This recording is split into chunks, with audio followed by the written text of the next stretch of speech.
Assalamualaikum warahmatullahi wabarakatuh.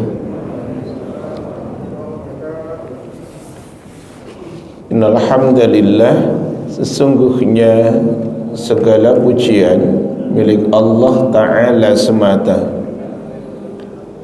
Nahmaduhu wa nasta'inuhu wa nastaghfiruhu wa nastahdihi wa natubu ilaih. Sebagai hambanya kita menyanjungnya, kita meminta pertolongan kepadanya, kita mohon ampunan juga kepadanya, kita mohon petunjuk kepadanya, serta kepadanya kita bertaubat. Wa na'udzubillah min syururi anfusina wa sayyiati a'malina. Kita berlindung kepada Allah dari diri yang buruk dan dari segala akhlak amal yang buruk pula. Sekran, maka tidak ada seorang pun yang dapat menunjukinya. Nashhadu an la ilaha illallah wahdah la syarikalah. Kita bersaksi bahwa tidak ada ilah yang diibadahi dengan benar melainkan Allah Ta'ala semata. Dia yang esa dan tidak ada sekutu untuknya dengan sesuatu apapun jua. Wa nasyhadu anna Muhammadan abduhu wa rasuluhu sallallahu alaihi wasallam wa ala alihi wa ashabihi ajma'in wa man tabi'ahum bi ihsanin ila yaumiddin. Bersaksi pula kita bahwa Nabi Muhammad adalah hambanya Allah dan utusannya Allah. Semoga rahmat dan keselamatan Allah Ta'ala limpahkan kepada beliau, dilimpahkan pula rahmat dan keselamatan untuk keluarga beliau. Semoga dilimpahkan untuk para sahabat beliau radhiyallahu anhum ajma'in. Dan semoga rahmat beserta keselamatan Allah Ta'ala limpahkan kepada siapapun yang mengikuti mereka dengan baik hingga kiamat kelak. Ya ayyuhalladzina amanu ittaqullaha haqqa tuqatih wa la tamutunna illa wa antum muslimun. Yang artinya, wahai sekalian mukmin, bertakwalah kalian kepada Allah dengan sebenar-benar ketakwaan. Janganlah kalian meninggal kecuali kalian sebagai muslim. Para tamu Allah, a'azzani Allah wa iyyakum jami'a. Semoga Allah memberikan kemuliaan kepada antum para tamu Allah semuanya. Kita akan melanjutkan dari pembahasan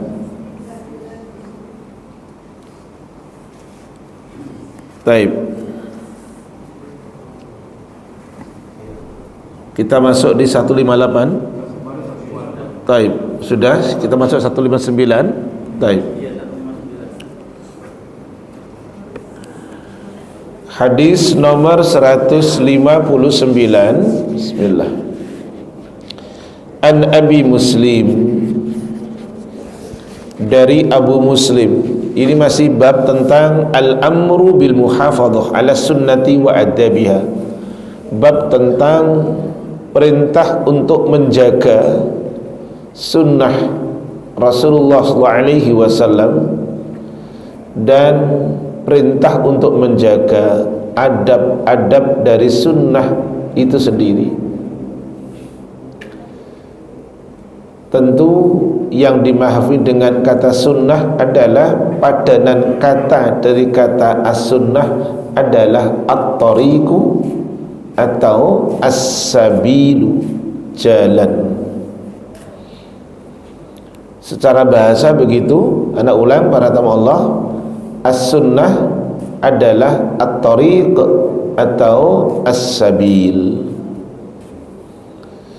Secara istilah as-sunnah dimaknai adalah yaitu apa saja yang dijalani oleh Rasulullah SAW semasa hidupnya dan dijalani pula oleh para sahabatnya sesudah meninggalnya beliau.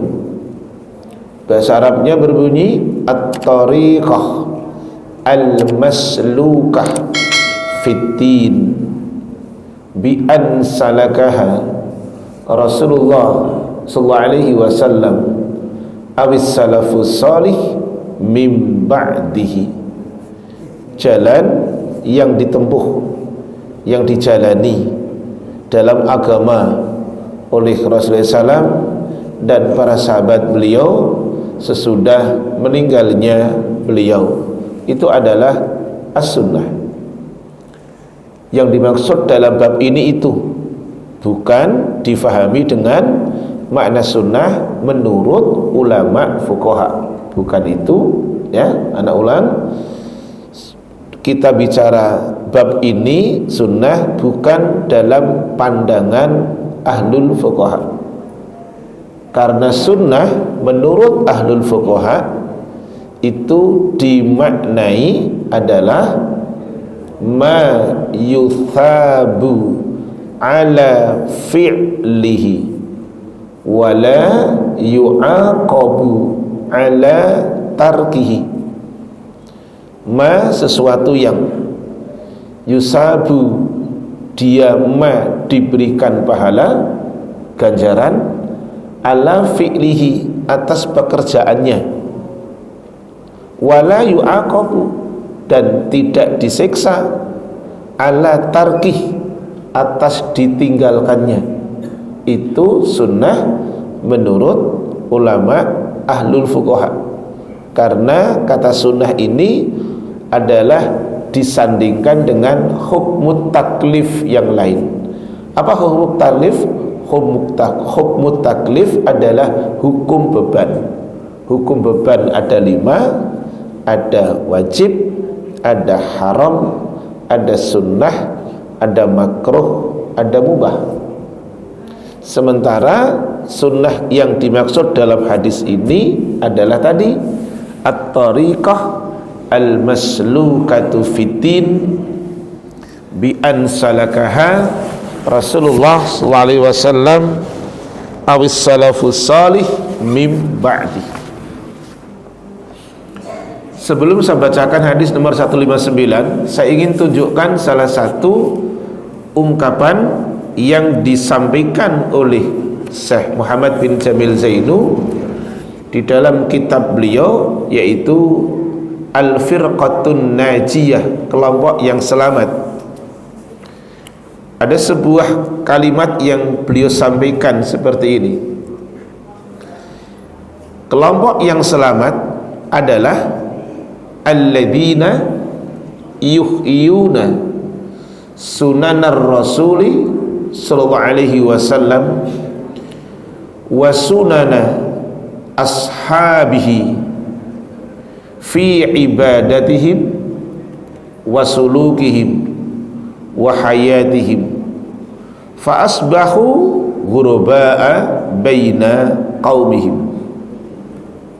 Yang artinya kelompok yang selamat adalah mereka orang-orang yang selalu menghidupkan sunnah-sunnah Rasulullah tuh begitu sallallahu alaihi wasallam, dan selalu menghidupkan sunnah-sunnah para sahabat beliau radhiyallahu ajma'in di dalam ibadahnya, di dalam suluk sepak terjangnya, wahayatihim dan dalam hidupnya. Jadi ibadahnya menghidupkan sunnah, sepak terjangnya menghidupkan sunnah, hidupnya menghidupkan sunnah. Kalau sudah bisa menghidupkan sunnah, maka mau tidak mau fa asbahu ghurba'a baina qaumihim. Mereka orang yang menghidupkan sunnah tadi, mereka akan jadi orang yang asing di tengah masyarakatnya. Oke, sekarang kita buktikan dengan jalur hadis. Oke ya. Bismillah. An Abi Muslim, dari Abu Muslim. Wakila, dikatakan Abi Iyas Salamah bin Amr bin Al-Aqwa, yaitu Abu Iyas Salamah bin Amr bin Al-Aqwa radhiyallahu an. Dia katakan anna rajulan, ada seorang laki-laki, kata dia, akala, laki-laki ini makan, inda Rasulillahi sallallahu alaihi wasallam. Yang dibahas dalam hadis ini soal makan minum yang dibahas, tapi terkait nanti dengan tadi judulnya sunnah. Oke. Anna rajulan akala inda Rasulillah sallallahu alaihi wasallam. Ada seorang laki-laki makan di sisi Rasulullah sallallahu. Jangan kemudian nanti Bapak Ibu konteksnya, oh jadi urusannya hanya makan. Enggak, ya makan ya minum ataupun yang lain. Bishimalihi, laki-laki ini makan dengan tangan kirinya. Faqala, maka Rasul kemudian SAW menyampaikan kepada laki-laki ini, kul biyaminik, makanlah dengan tangan kananmu. Saya stop dulu. Saya tunjukkan hadis yang lain. Rasulullah SAW mengajari putranya Ummu Salamah, anak yang masih kecil, radhiyallahu anha. Anak ulang, Rasulullah SAW pernah memberikan edukasi tarbiyah kepada anak kecil, putranya Ummu Salamah radhiyallahu anha. Soal ini pula kata beliaunya, samillaha wa kul biyaminik wa kul mimma yalik. Nah, kata Rasulullah SAW, sebutlah asma Allah sebelum engkau makan. Dua, wa kul biyaminik, nah makanlah dengan tangan kananmu. Yang ketiga, wakul mimma yalika, makanlah nak dari sesuatu yang dekat dengan dirimu. Jadi kalau makan di meja makan, tangan yang keranggih begini, kata kalau sampai di itu dalam Islam, dalam sunnah Islam itu tidak elok. Tuh Islam saja saya mandang seperti itu. Agama Islam sampai menyikapi hal soal makan, bayangkan. Jangan ngambil yang jauh dari dirimu, ambil yang terdekat darimu. Kalau ingin ambil yang jauh, minta bantuan sama yang dekat dengan barang itu. Bisa ke abinya, bisa ke uminya, bisa ke saudara laki-lakinya, bisa saudara perempuannya. Gitu. Itu Islam. Nah sekarang ini bab tentang tadi, ada seorang laki-laki yang makan di Rasul dengan tangan kirinya, kemudian Rasul mengatakan, kul biyamini, kau makan dengan tangan kananmu. Qal, laki-laki tadi bilang, jawab kepada Rasul, la astati'u, saya tidak mampu Rasul, saya tidak bisa. Bukankah di tengah masyarakat Islam makan dengan tangan kiri oleh sebagian masyarakat Islam itu bukan dipandang sesuatu yang aneh, bahkan lumrah. Sudah berdiri pakai tangan kiri sambil jalan lagi, itu sudah hal yang lumrah di dalam sebagian mindsetnya masyarakat Muslim. Ini soal etika makan. Ini kan lagi judulnya ada etik-etik ini kalau salah, ya. Jenengan langsung nyamber loh, saya tahu ada soal etik-etik. Insyaallah. Ini kamu kayaknya penuh hadir kayak ini. Laki-laki tadi bilang, la astati'u, saya tidak mampu Rasul. Qal, Rasul mengatakan, lastata'ta, mudah-mudahan kamu tidak bisa. Ma mana'ahu illal kibru, ada ma ada illa, artinya jadi tidak. Tidaklah yang menghalangi dia untuk pakai tangan kanan, tidaklah yang mencegah dia untuk pakai tangan kanan, illal kibru, kecuali karena kesombongan. Pakai tangan kanan sebenarnya bisa, tapi dia pakai tangan kiri, itu menurut sunnah itu al-kibru, kesombongan. Di hadis yang lain, jalurnya dari sahabat Abu Hurairah radhiyallahu taala anhu, Rasul sampaikan sombong itu dua, batarul haqqi wa hamtun nasi.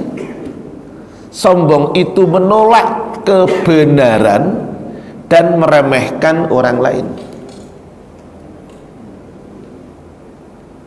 Yang tadi saya contohkan, ada yang sambil berdiri pakai tangan kiri plus jalan gitu loh. Nah, ini di mana saya tidak tahu tuh. Apa di pesta atau di jalan atau di apa? Satu ketika kemarin Ana menghadiri acara pernikahan, acara ngisi pernikahan di daerah Bogor sana, Depok, di kompleknya Angkatan Darat. Ternyata ada sebagian orang, lumayan banyak, memilih untuk duduk di bawah karena bersih. Karena memang lokasinya di acara perhelatan punya AD itu, TNI AD itu tidak hanya sedikit untuk tempat duduknya. Mereka memilih untuk duduk karena bersih. Masya Allah. Baik.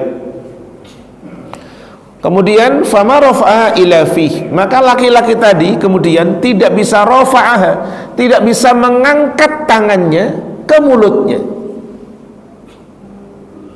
akibat kesombongan, menolak perintah Rasul untuk supaya makan dengan tangan kanan.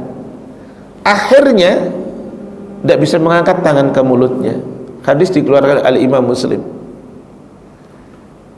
Karena di masyarakat, sebagian masyarakat Islam dianggap sesuatu yang lumrah ketika bakwan di tangan kanan atau bakwan di tangan kiri, cabai tangan kanan, atau dibalik, bala-balanya, bakwannya, tempe mendoannya di tangan kanan, cabainya tangan kiri,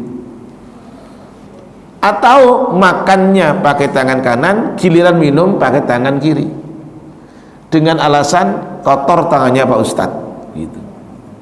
Padahal tangan kita kotor itu paling tidak hanya meluncur untuk 4 orang kalau pakai kalau, rata-rata 1 orang tangan ini. Siapa? Diri sendiri.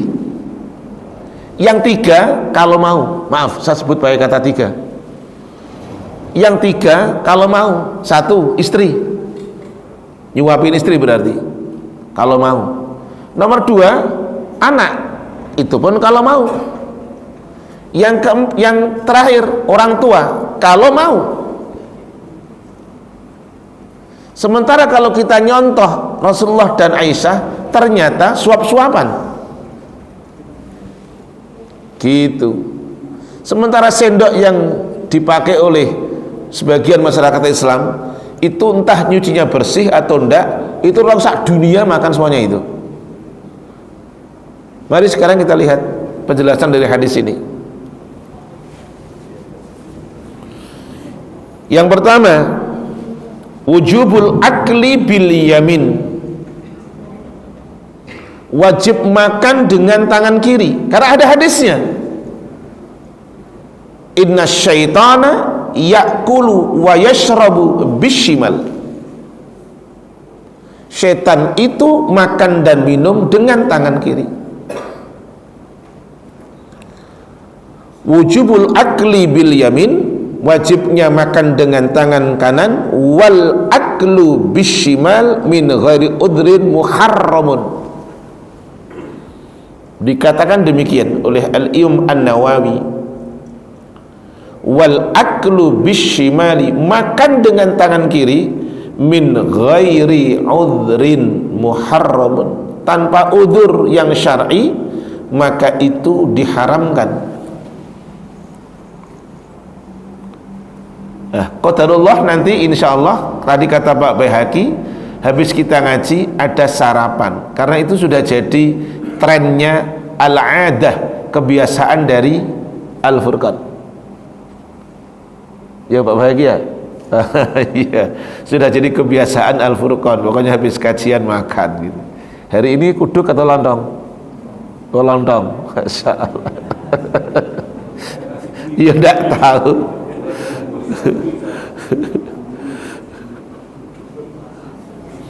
Tahib.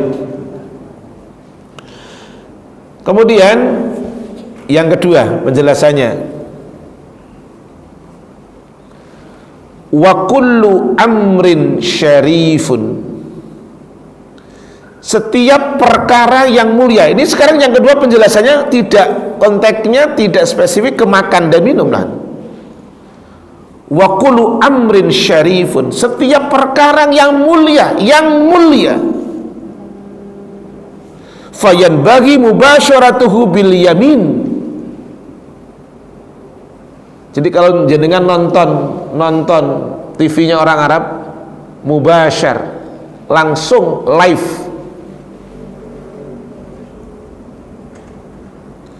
hendaknya seluruh perkara yang mulia itu dilakukan dengan langsung dengan tangan kanan, berarti pakai celana, pakai baju, nyisir dan lain-lain. Jadi konteksnya sudah bukan soal makan minum lagi, akhirnya seluruh perkara yang baik. Masya Allah.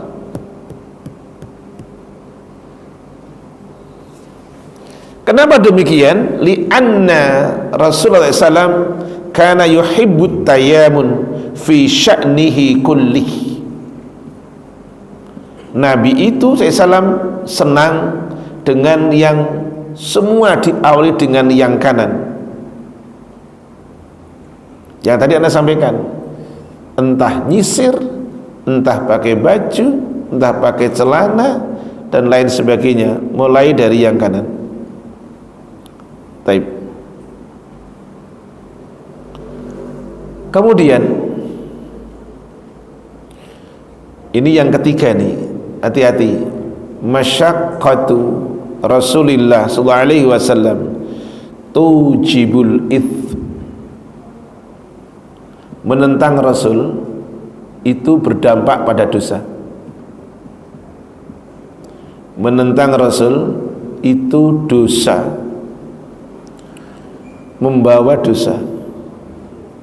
Kalau dosa, sekarang saya tunjukkan, kalau dosa loh, dosa itu konsekuensinya bikin malu sebenarnya. Jadi tergantung dari perspektif orang sekarang toh, apakah itu dosa atau tidak, kan gitu.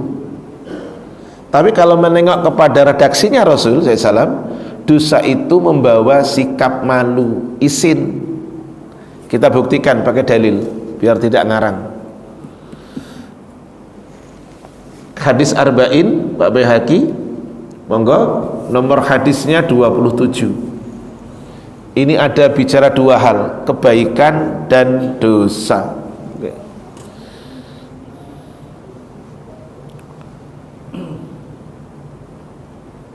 Bismillahirrahmanirrahim. Dari An-Nawas bin Sam'an radhiyallahu anhu, dari Nabi sallallahu alaihi wasallam bersabda, apakah engkau datang untuk bertanya tentang kebajikan dan dosa? Aku menjawab, iya. Nabi sallallahu alaihi wasallam bersabda, mintalah fatwa kepada hatimu. Kebajikan itu adalah apa saja yang jiwa merasa tenang. Oh enggak no, itu jenengan baca kedua. Pertama itu Nawas bin Sam'an. Iya. Dari Nawas bin Sam'an. Lah betul. Dari Nabi sallallahu alaihi wasallam bersabda. Iya. Apa yang menggelisah, apa Belum. Al-birr adalah husnul khuluq, akhlak yang baik. Iya. Sedangkan al-is adalah apa yang menggelisahkan dalam dirimu. Engkau tidak suka jika hal itu nampak di hadapan orang lain. Terus. Dari Wabisah. Dari Abisah. Pakai Wabisah. Wabisah bin Ma'bad radhiyallahu anhu, Iya. Dia berkata, aku mendatangi Rasulullah sallallahu alaihi wasallam, lalu beliau bersabda, Iya.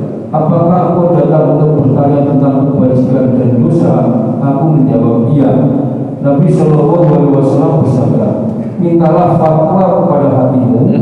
Kebajikan itu adalah apa saja yang jiwa merasa tenang dengannya dan hati merasa tentram kepada. Iya. Sekalipun dosa itu adalah apa saja yang mengganjal dalam hatimu dan membuatmu ragu, meskipun manusia memberi fatwa kepadamu. Hadis Hasan kami meriwayatkannya dalam dua kitab Musnad dua orang imam, Ahmad bin Hanbal dan Ad-Darimi dengan sanad hasan. Sekarang lihat tadi ini.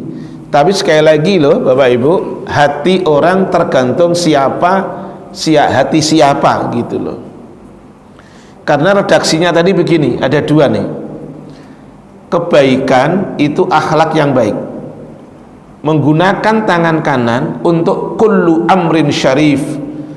Menggunakan tangan kanan untuk seluruh perkara yang mulia, itu adalah dicintai oleh Rasulullah SAW, bahkan didukung oleh hadis yang ada. Oke. Apa itu albir? Husnul khuluqi, akhlak yang baik. Dosa, kata beliaunya, kata Rasul, al-ithm bahasa Arabnya, apa itu dosa? Adalah mahaka fi sadrika, sesuatu yang dadamu itu nggak nyaman sebenarnya, gelisah. Jadi sekarang saya pakai tangan kiri, saya jangan jalan kaki sambil lari sekalipun, nyaman dan tidak tergantung hati orang akhirnya. Kalau hatinya tidak ada cahaya iman, akan nyaman. Walaupun sambil jalan sekalipun, walaupun sambil lari sekalipun, walaupun sambil berdiri dengan kanan kiri, nyaman-nyaman aja. Kenapa? Nggak ada cahaya iman di dalam dirinya. Hanya orang yang gelisah, yang merasa berdosa ketika ini saya telah bertentangan dengan syariat. Yang kedua, apa itu dosa? Makarihta ayat toli'a alaihin nasu, sesuatu yang membuat dirimu itu tidak suka. Kariha, kamu itu benci, maka ada kata makruh. Sesuatu yang membuat dirimu itu tidak suka, benci, manakala orang lain tahu kamu itu pelakunya, itu dosa. Di hadis kedua sama intinya. Apa itu kebaikan? Itu ma'annat ilaihi al-qalbu, sesuatu yang hati itu tentram. Jenengan pernah lihat dulu ada orang makan, habis makan dijilati. Di mata umum itu asing, aneh. Bahasa orang Sundanya, maaf punten, ini ada episodik di dalam bahasa Sundanya, geleh. Bener. Putri saya saja, maaf masih kecil, itu bilang begitu.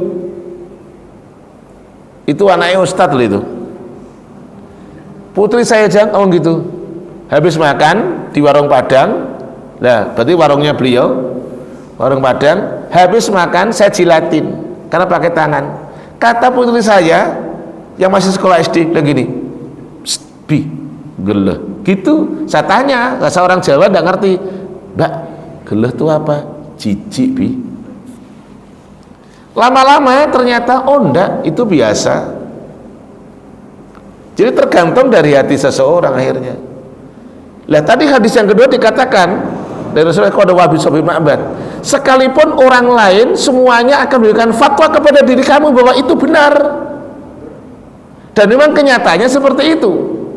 Fatwa kebanyakan masyarakat akan mengatakan itu umum, itu benar, itu tidak menyelisihi. Gitu. Baik, kemudian yang keempat, an-nashu lil akil wasyarib. Hadis tadi itu isinya nasihat kepada siapapun orang yang makan dan yang minum. Hadis tadi isinya nasihat untuk siapapun yang makan yang minum. Yakunul lirrijal wan nisa wasibyan. Apakah dia laki-laki ataukah dia perempuan ataukah anak-anak? Apakah dia anak-anak, perempuan, laki-laki? Kalau makan minum hendaknya pakai tangan yang kanan. Gitu. Akhirnya apa yang terjadi? Kata Rasul tadi kepada laki-laki tadi mengatakan lastata'ta. Mudah-mudahan kamu udah bisa. Akhirnya apa yang terjadi? Laki-laki itu tidak bisa mengangkat tangan ke mulutnya. Yang kelima, saya pernah dulu, saya lupa sudah ngisi di Al-Furqan atau belum, saya lupa. Saya dulu ketika acara buka bersama di Masjid As-Salam, saat itu saya ngajak teman karena pingin supaya nggak capek, rutinitas tinggi, saya ngajak teman. Jadi saya yang salah, tidak pilih teman gitu. Yang penting bisa nyupir, kayaknya dulu gitu deh. Akhirnya apa? Pas lagi buka bersama, dia minum pakai tangan kiri, diangkat. Belum sampai minum, oleh pengurus dikasih tahu, suruh pakai tangan kiri. Inilah yang kelima, jawazun nashi lil mar'i alal mala'i idza kana fihi khairun lil jami'. Bolehnya menasihati, bolehnya ngasih masukan, bolehnya menasihati kepada seseorang di depan umum manakala hal itu baik dan bermanfaat untuk semuanya. Tuh, jadi umpamanya buah hati kita di rumah atau apa, kasih tahu gitu. Tapi dengan cara yang bijak tentu ya. Kalau caranya mempermalukan itu jangan. Baik. Kemudian adalah yang terakhir,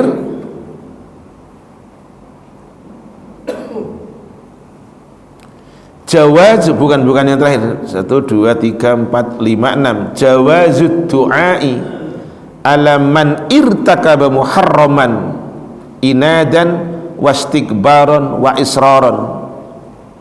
Bolehnya mendoakan kepada orang yang melakukan sesuatu yang haram, inadan, keras kepala, mustakbiran, orangnya sombong, israron, selalu berbuat yang maksiat, memaksakan diri gitu. Seperti Rasul tadi dengan mengatakan lastata'ta, mudah-mudahan kamu tidak bisa. Kemudian adalah yang terakhir, yang ke-7 adalah ikramullahi ta'ala nabiyahu wa abdahu Muhammad SAW bi ijabati da'watihi. Ini yang nomor 7 adalah Allah Ta'ala, kemuliaan Allah Ta'ala kepada nabinya. Allah Ta'ala memuliakan kepada nabinya dan hambanya Muhammad SAW, yaitu dengan mengijabah akan doa beliau. Taib. Kita masuk di 160. Tadi soal sunnah makan, sunnah minum, dan seluruh perkara yang baik. Ini tadi barusan kita jalani nih 160. Tadi kita dipimpin sholat oleh Mas Fahmi. Oke. 160 dari An-Nu'man bin Bashir radhiyallahu anhuma. dari Abu Abdillah Nu'man bin Bashir, semoga Allah meridai keduanya, ia mengatakan, sami'tu Rasulullah SAW yaqul, kata Abu Abdullah Nu'man bin Bashir, dia mengatakan, saya pernah mendengar Rasulullah SAW, beliaunya bersabda demikian, la tusawwunna, sungguh hendaklah kalian meluruskan, pakai lam taukid, pakai nun taukid, sungguh benar-benar hendaklah kalian meluruskan sufufakum, saf kalian. Waktu apa berarti? Waktu apa? Waktu salat. Tadi kita laksanakan, la tusawwunna sufufakum,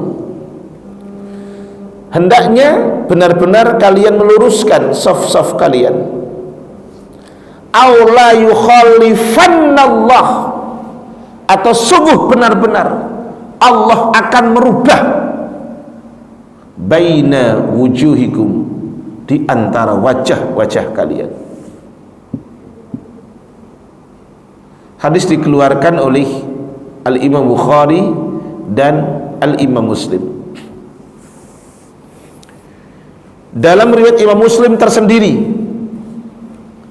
kata Nu'man bin Bashir, dia cerita, karena Rasulullah SAW yusawwi sufufana, Rasul itu ketika sholat meluruskan saf kami. Kalau meluruskan saf kami berarti imam jangan menghadap ke barat. Lihat makmum, belum tentu safnya rapat dan belum tentu lurus. Jadi jangan begini, saya contohkan, luruskan dan rapatkan saf. Terima kasih. Siapa yang diluruskan?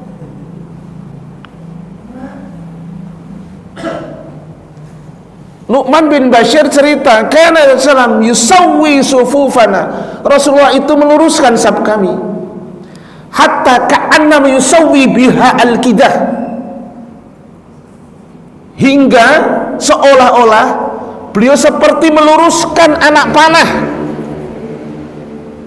Hatta idza ra'a anna qad aqalna anhu, hingga ketika dia melihat kami benar-benar telah memahami akan yang beliau perintahkan, summa kharaja yauman, kemudian satu hari beliau keluar dari rumahnya, faqama, berdiri beliau, hatta kada ayyukabbira, hingga hampir-hampir beliau itu bertakbir untuk sholat. Fara'a rajulan badiyan sadruh, maka ketika Rasul melihat seorang laki-laki badiyan sadruh, dadanya maju ke depan, faqal, dia sampaikan Rasul, ibadallah, wahai para hamba Allah, la tusawwunna sufufakum, sungguh benar-benar kalian meluruskan saf-saf kalian, au la yukhalifannallah baina wujuhikum, atau Allah akan merubah wajah-wajah kalian. Kebersamaan antara pemimpin dengan masyarakat itu nyontoh orang sholat. Ibnu Abbas pun mengatakan, kalau ingin keluarga sakinah, lihatlah orang sholat. Pokoknya orang sholat berjamaah itu adalah sebagai miniaturnya. Ingin keluarga sakinah, lihatlah orang sholat. Masyarakat tentrem, lihatlah orang sholat berjamaah. Kenapa? Karena sinergi. Imam salah, makmum negur dengan baik, makmum diluruskan imam, makmum ikut serta. Tidak ada itu imam mengatakan sawu sufufakum, tidak ada imam makmum mengatakan terserah gue Pak Ustadz, tidak ada. Sam'an wa ta'atan. Imam salah dibenarkan oleh makmum, imam akan koreksi. Itulah yang disampaikan oleh Ibnu Abbas radhiyallahu. Keluarga ingin tentram, sakinah, lihatlah sholat berjamaah, ada imam, ada makmum. Taib, saya bacakan saja 1, 2, 3, 4. Yang pertama, nanti langsung sarapan. Al-hassu ala taswiyatis sufuf, perintah untuk meluruskan saf. Jadi Mas Fahmi nanti akan lihat lurus dan dapatkan saf. Terima kasih atas kerjasamanya. Jawazul kalam bainal iqamah wad dukhul fi shalah, bolehnya bicara antara iqamah dan memulai sholat. Qomat dikumandangkan, mau sholat boleh bicara. Siapa yang bicara? Imam. Kemudian inilah yang ketiga, hati-hati ini. Wuqu'ul wa'id, terjadinya ancaman dari Allah Ta'ala, yaitu min jinsil jinayati, yaitu adanya sikap pelanggaran. Kenapa? Wahia al-mukhalifah, karena menyelisihi akan sunnah Rasulullah SAW. Ancaman dari Allah kalau sampai menyelisihi akan sunnah Rasulullah SAW. Baik, kayaknya waktunya saya lanjutkan yang akan datang aja, karena saya mau baca ayat, baca hadis. Masih cukup waktunya? Sarapan dulu? Ya udah, berarti tanya jawab dilanjutkan yang akan datang lah, ayat sama hadisnya. Kandungan hadisnya kita baca yang akan datang ya. Oke, taib. Yuk silakan yang